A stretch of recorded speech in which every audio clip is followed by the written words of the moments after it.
అల్లు అర్జున్, శ్రీలీల వీళ్ళిద్దరి మీద మరొకసారి కొత్తగా ఇంకొక కేసు కూడా నమోదవ్వడం జరిగింది. ఆల్ ఇండియా స్టూడెంట్ ఫెడరేషన్ సంబంధించిన వాళ్ళైతే వీళ్ళిద్దరి మీద ఒక కేసు అయితే పెట్టారు. అయితే ఇప్పటికే అల్లు అర్జున్ మాత్రం ఇంకా ఒక కేసు మీదనే ఉన్నాడు, బెయిల్ మీద బయట తిరుగుతున్నాడు. మరి ఆ బెయిల్ మీద బయట తిరుగుతున్న క్రమంలోనే ఇంకొక కేసు కూడా నమోదైందంటే ఖచ్చితంగా ఆయన సినిమా కెరీర్కి కావచ్చు, ఆయన ఫ్యూచర్కి ఖచ్చితంగా ఇది ఒక మైనస్ పాయింట్గా వాళ్ళ ఫ్యాన్స్ అందరూ కూడా ఫీల్ అవుతున్నారు.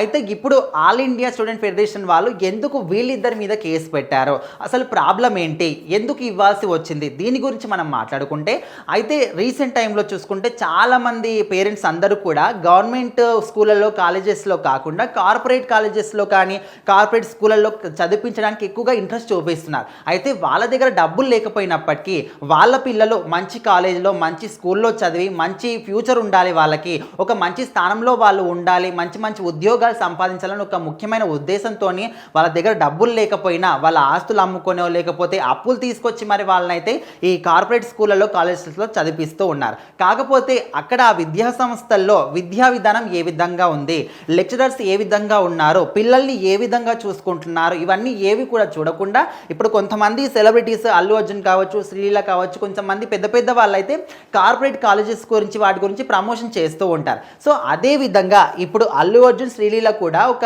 విద్యా సంస్థ గురించి కార్పొరేట్ విద్యా సంస్థ గురించి అయితే ప్రమోషన్ చేశారు. సో మరి ఆ విద్యా సంస్థ ఎలాంటిది, అక్కడ విద్యా విధానం ఏ విధంగా ఉంటుంది, స్టూడెంట్స్ని ఏ విధంగా చూసుకుంటారు, ఇలాంటివి ఏవి కూడా తెలియకుండా మీరు ఎందుకు ఈ విధంగా ప్రమోషన్ చేస్తున్నారు, డబ్బులు తీసుకుంటారు ఓకే, మీరు డబ్బులకు కకృతి పడి ఈ విధంగా పేదల ప్రాణాలతోని ఎందుకు చెలగాటం ఆడుతున్నారు. ఇప్పటికే బెట్టింగ్ యాప్స్ పేరుతోని దేశవ్యాప్తంగా కూడా చాలామంది సెలబ్రిటీస్ కావచ్చు, యూట్యూబర్లు, ఇన్ఫ్లుయెన్సర్లు అందరూ కూడా ఎంతోమంది ప్రాణాలు బలిగొన్నారు. మరి మీరు ఇప్పుడు ఈ విధంగా ఎందుకు తెరతీస్తున్నారో, ఇప్పటికే చాలా మంది కూడా ఇలాంటి కార్పొరేట్ విద్యా సంస్థలో చదివి ఆత్మహత్య చేసుకున్న వాళ్ళు కూడా ఉన్నారు.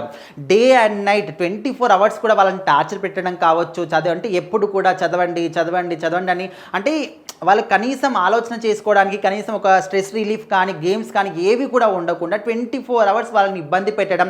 సో వాటి ద్వారా వాళ్ళు పూర్తిగా అంటే మొత్తము అంటే స్ట్రెస్కు లోన్ అయిపోయి వాళ్ళు ఇంకే మనకి ఏం చేయాలో అర్థం కాక వాళ్ళైతే అక్కడ ఆత్మహత్య చేసుకోవడం ఇలాంటివన్నీ కూడా చూస్తున్నాం. సో మరి ఇలాంటివన్నీ ఏవి కూడా తెలుసుకోకుండా మీరు గుడ్డిగా ఏ విధంగా ప్రమోషన్ చేస్తారు అనే విధంగా అయితే ఇక్కడ ఆల్ ఇండియా స్టూడెంట్ ఫెడరేషన్కి సంబంధించిన వాళ్ళైతే వీళ్ళిద్దరి మీద కేసు నమోదు చేశారు. మరి ఇప్పటికే అల్లు అర్జున్ మాత్రం ఇక్కడ Pushpa 2 cinema release first show దగ్గర అక్కడ సంధ్యా థియేటర్ దగ్గర ఏదైతే తొక్కిసలాట జరిగిందో అక్కడ ఒక మహిళ చనిపోవడం కావచ్చు, దాని తర్వాత వాళ్ళ పిల్లాడు కూడా స్టిల్ ఇప్పటికీ గత ఒక 2-3 నెలలంత వరకు అయితే ఆయన గురించి మాట్లాడుకున్నారు, ఆయన కోలుకుంటున్నాడని లేకపోతే ఫారిన్ హాస్పిటల్కి తీసుకెళ్తామని ఇలాంటివన్నీ కూడా చెప్పారు. సో ఇప్పుడు ఈ 2-3 నెలల నుంచి కూడా ఖచ్చితంగా ఆయన గురించి ఎలాంటి మాటలు మాట్లాడుకోవడం కానీ అసలు ఆయనకి ఏమైంది, కోలుకున్నాడా లేదా లేకపోతే ఇంకా విషమించిందా, ఇలాంటి ఏ ఇన్ఫర్మేషన్ కూడా ఎవ్వరు కూడా చెప్పట్లేదు. సో మరి ఇప్పుడు ఆ కేసు నుంచే ఇంకా బయటపడలేదు, అది కంప్లీట్గా కొట్టివేయబడలేదు, బెయిల్ మీద అల్లు అర్జున్ బయట ఉన్నాడు. సో ఇలాంటి సమయంలో మరొక కేసు కూడా నమోదైందంటే